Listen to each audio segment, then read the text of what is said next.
Hey guys, Dr. Justin Marchegiani here. Today we're going to be talking about probiotics. Are probiotics enough to fix your digestive issues? I get these questions all the time. Hey, I have some bloating, I have some gas issues, some constipation, some diarrhea. Are probiotics enough to fix that? Should I be adding probiotics into my protocol? That's really a great question. So probiotics are like beneficial bacteria. They kind of come in like the Lactobacillus family, Lactobacillus plantarum, casei.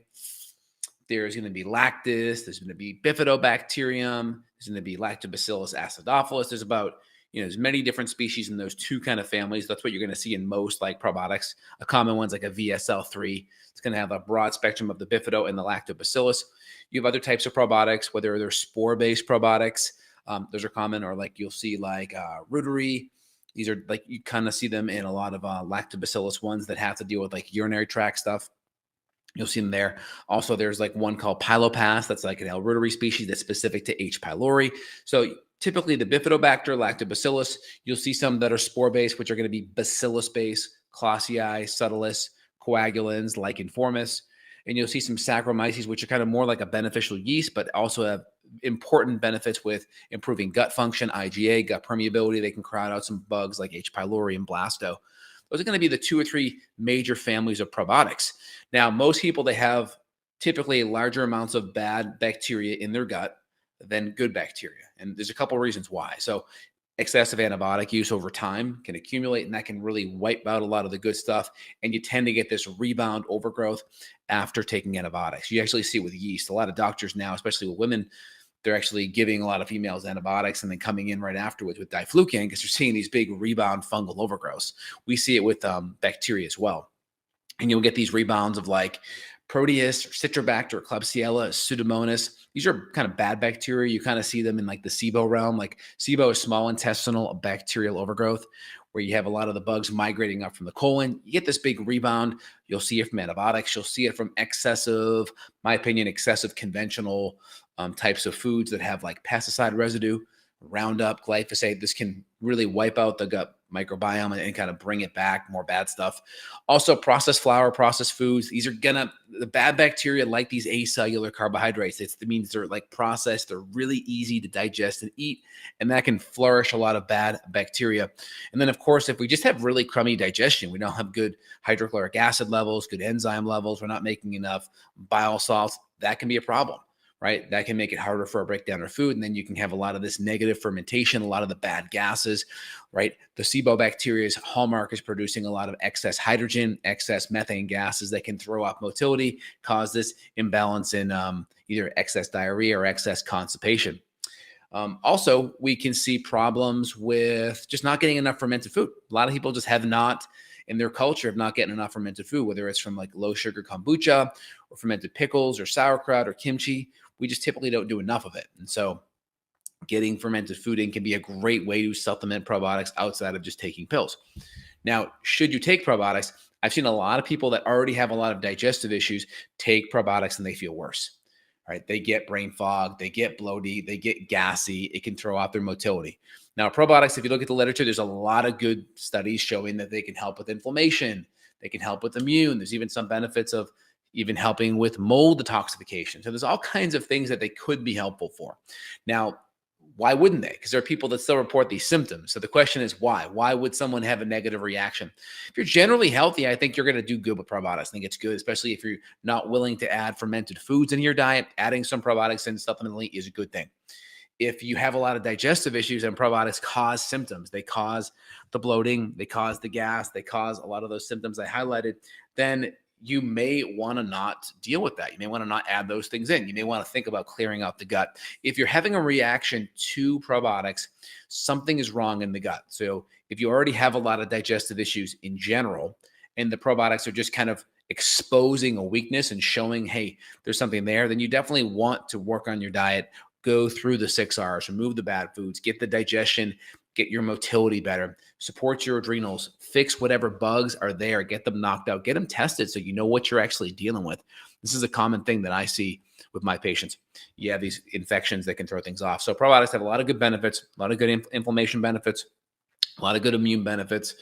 Again, the big issue is if you already have a lot of weeds in your metabolic intestinal garden, throwing a whole bunch of seeds in there and or fertilizer, right? That's going to actually make things worse. So that's something that you want to think about. So in general, are probiotics enough to fix your digestive issues? Probably not.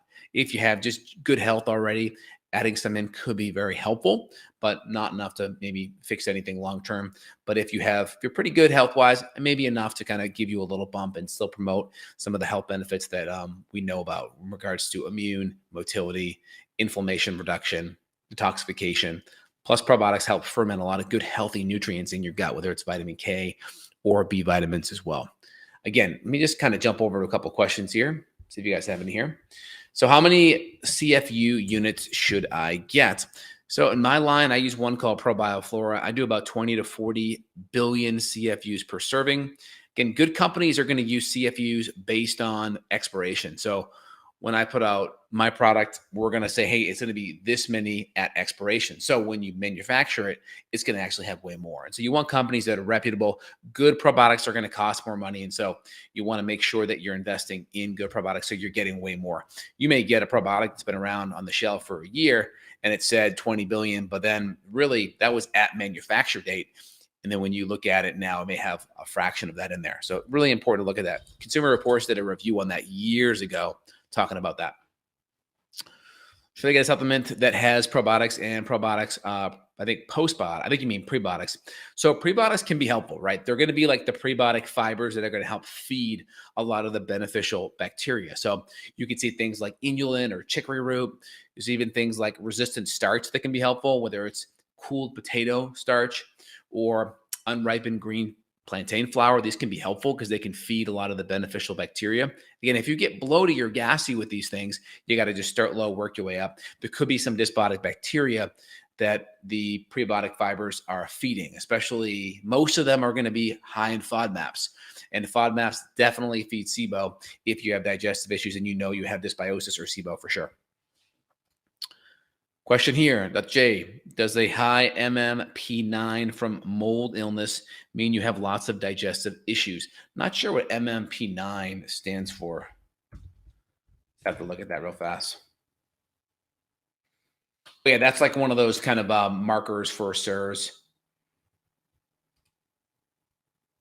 Yeah, I mean, there's a lot of markers that are out there. That's the matrix metalloproteinase. Yeah, there's a lot of markers that are out there. I mean, I will typically, you can look at inflammatory markers, whether it's melanocyte stimulating hormone, MSH. I'll actually go and just test the person's environment. I'll test their urine with a challenge to see if we're getting mold out via the urine. Those are two great ways to kind of directly look at is the environment moldy? Is the person spitting out mold in their urine? And not to mention, are we able to challenge it out? Because some people, they'll look at mold, but then they won't challenge it, right? And so if you have poor detoxification and you're testing someone's urine, you may not be able to get the mold out. And so you got to do a good challenge on it so you can see. That's how I look at it. But in general, like good, healthy detoxification should include pushing out mold. So if you have poor detoxification on mold, it's either you got exposed to way too much, you're sick, you're unhealthy, you have other things going on, and this is another big stressor. And so the question is, maybe doing a lot of detoxification from mold isn't the best step for you right now. Maybe there's too much stress and you have to focus on other things. I tell patients mold is probably one of the last things I'll go to detoxify because it's coming out the liver, gallbladder, into the stomach, into the intestine, into the small intestine, out the stool. And so I like to really make sure we have good digestion going before we start pushing a lot of detoxification. I'll focus more on the mold in the environment and maybe some gentle binders and really work on the adrenals and the gut function before I go after mold specifically, just because it can be really hard on the body. So I like to get all those systems all set up and ready to go before. How can I bring up my Akkermansia? I currently have SIBO and leaky gut. So there's a product, I think by Pendulum, called Akkermansia. So you can bring it up that way. Supplementing Akkermansia can be a great way to bring that up. That's an excellent newer product that's been on the market this last year, and that's a good one to use. All right, guys, excellent chat here. Again, if you want to reach out, again, I see patients worldwide dealing with a lot of mold stuff, dealing with chronic gut and digestive health issues. If you want to reach out, there'll be a link down below where you can reach out and schedule. Again, feel free and subscribe and share this content with friends or family so you can get the word out.